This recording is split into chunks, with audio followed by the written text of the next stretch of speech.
Hi friends, అందరు ఎలా ఉన్నారు? బాగున్నారండి. నేనైతే చాలా బాగున్నాను. అయితే ఈరోజు చిన్న ఒక టాపిక్తో అయితే మీ ముందుకు వచ్చానండి. ఏంటంటే అది నా ఈ మధ్యన నేను ఒక బాధపడిన విషయం ఒకటి ఉందండి. చాలా బాధ అనిపించింది ఆ విషయం విని. కానీ నాకు సంబంధించింది ఏం కాదు, మీరు బాధపడద్దు, భయపడద్దు.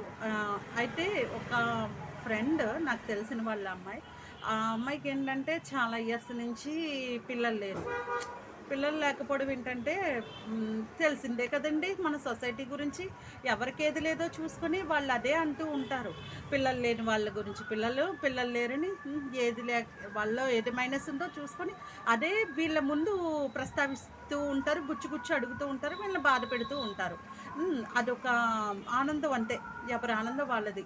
పాపం వాళ్ళ ఆనందం మనం ఎందుకు కాదనాలి? కాకపోతే మనం చెప్పే దాంట్లో, మనం ఇచ్చే ఆన్సర్‌లో ఉంటది ఏదైనా సరే. అయితే నేను తనకు ఒకటే చెప్పానండి. ఈసారి నీ దగ్గర ఎవరైనా పిల్లలు లేరని ప్రస్తావించావనుకో, నిన్నెవరైనా అడిగారనుకో, అయితే ఒకటే చెప్పు వాళ్ళకి, నీ పర్సనల్ లైఫ్ ఇది. ఎవరి పర్సనల్ లైఫ్ వాళ్ళకుంటది. ఎవరి పర్సనల్ లైఫ్‌లో ఎవరు ఇన్వాల్వ్ అవ్వకూడదు.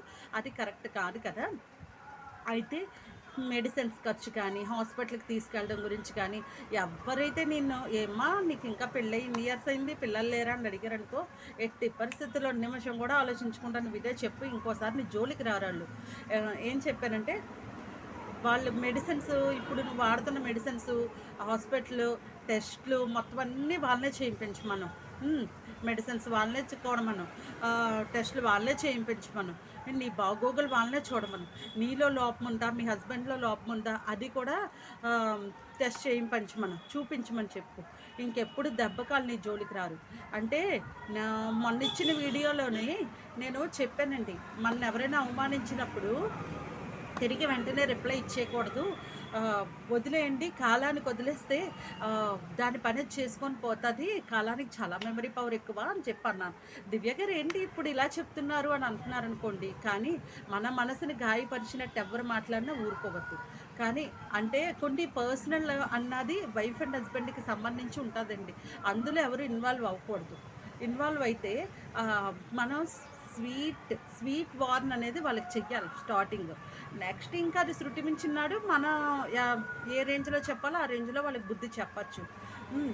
ఇంట్లో వాళ్ళు అన్నారనుకోండి, నీ అత్తగారు, మామగారు, నీ పేరెంట్స్, నీ ఆడపడుచు, నీ తోటికోడలు ఎవరైనా అన్నారనుకోండి, ఓకే. వాళ్ళకి చెప్పాల్సిన రెస్పాన్సిబిలిటీ, బాధ్యత అనేది నీకుంది. హ్మ్.